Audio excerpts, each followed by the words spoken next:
Welcome to NAILBA's ID Network. I'm your host, Katie Falinger, and here on the ID Video channel, you'll see exclusive interviews from changemakers and key voices within independent brokerage distribution. I recently sat down with former NAILBA board member Joe Bosnack, president of the Katz Nassau Agency. Have a listen. So I think it's a good place to start just by talking about your agency. Tell us about a little bit of its history, what you do, and where you're based. Okay. Well, Gary Nassau and Marty Katz, who were both past NAILBA members, started the agency well over 30 years ago. I knew them as a friendly competitor, and when there were certain changes in New York on the health side, they approached me about coming in and being a succession plan for them. And I joined them in 2000, so it's been 20 years, and slowly I started becoming a partner in the industry, in the company, and buying up pieces of it. In 2012, I became the 100% owner. We are, again, a small, very hands-on brokerage general agency. We work with the advisors. What we like to say is we take the case from submission to commission, and we are very involved in all facets. We do a lot of point of sales assistance. We do a lot of putting cases together, trying to find the right fit for the client and for the advisor. And we've had a nice run, and we're looking forward to a few more years. So you've been in this a couple of decades now, so I'm sure you've seen a lot of transition, a lot of change over all this time. 2020 is an interesting year, though. I would love to hear what you see as trends in the industry, and then also maybe some challenges that you see down the road. Well, I mean, there's a lot of trends and there's a lot of challenges. I mean, we've beaten to death the talk of the aging, brokerage community, and that is a bit of a challenge, although I still think that there is a vibrant number of advisors out there that need the service of, people like myself. I believe in the brokerage general agency model. It's being nipped at a lot of different directions, but I think that this is a very efficient and effective way to work with the many advisors that are out there who can sell the product and help them along. It's still a tap on the shoulder product, which is, again, I think gets lost in a lot of this race to the technology and things like that. I'm a avid believer in the product. I'm an avid believer in helping people to facilitate this coverage, because it is tricky, it is difficult. Going back to some of the challenges, I mean, a lot of them are well documented. Low interest rate environment, lower profitability at the carrier level is putting squeezes on the entire process. And as much as we talk about big box and data analytics, it's still a very cumbersome, very difficult process that's gotten more and more difficult. That has had the effect of chasing advisors away, and that's the part that I'm most concerned with. We used to get the industry not the industry, but the brokerage general agency community started as what we call surplus business.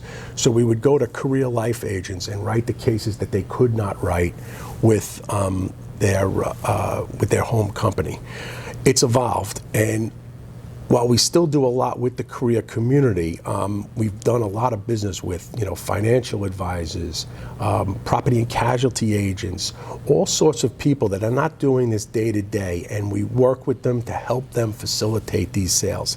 The problem is most of them are now saying, I love the product and I love the idea, but I don't want to subject my clients to the process, to the compliance, to the different factors that go into it. We are in the tree killing business, which aggravates me to no end.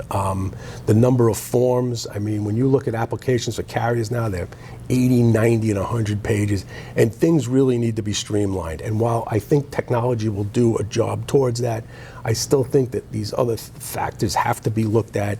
We have to ease this process to get more people engaged with it. Do you have any specific ways that your company is working with those challenges? Absolutely, but what it means is more labor for me. It's become far more hands-on. I'm taking on much more of that grunt work. And while I'm trying to do as much as I can to continue to get the product out to as many people as possible, it does put strains on the smaller shops and the larger shops. I mean, you'll hear from other NAILBA member agencies. This is the amount of work that we're putting in to move a case from here to there has gotten significantly more extensive. Okay. Let's switch gears a little bit here, talk more about NAILBA. I would love to hear how you see value from the membership in this organization. What are some of the things in particular that you draw value from? Is it the annual meeting or the webinars? Just talk about why you continue to come back year after year as a member. Listen, I am a strong proponent of NAILBA, so this is going to sound like a strong NAILBA commercial, but this is something we'll I know. This is something I truly believe. NAILBA has been a very, very big help to me in just developing myself professionally and developing my agency. And there is so much that goes into that. It's not just one thing that's been an advantage or another thing that's been an advantage. I mean, the annual meeting is the obvious, big thing. You meet with so many different people in the industry, so many different players around the industry, and when that gaining of knowledge on an annual basis is very, very helpful, especially, again, when you're a smaller shop and you need to be engaged at levels with different vendors, different carriers, people you don't see all of the time, okay? Sometimes you get glossed over when you're a little bit smaller. I find the information on the website to be very, very informative. I find the education pieces. I use the underwriting manual. I use the webinars. I read perspectives. I am engaged in all facets of it.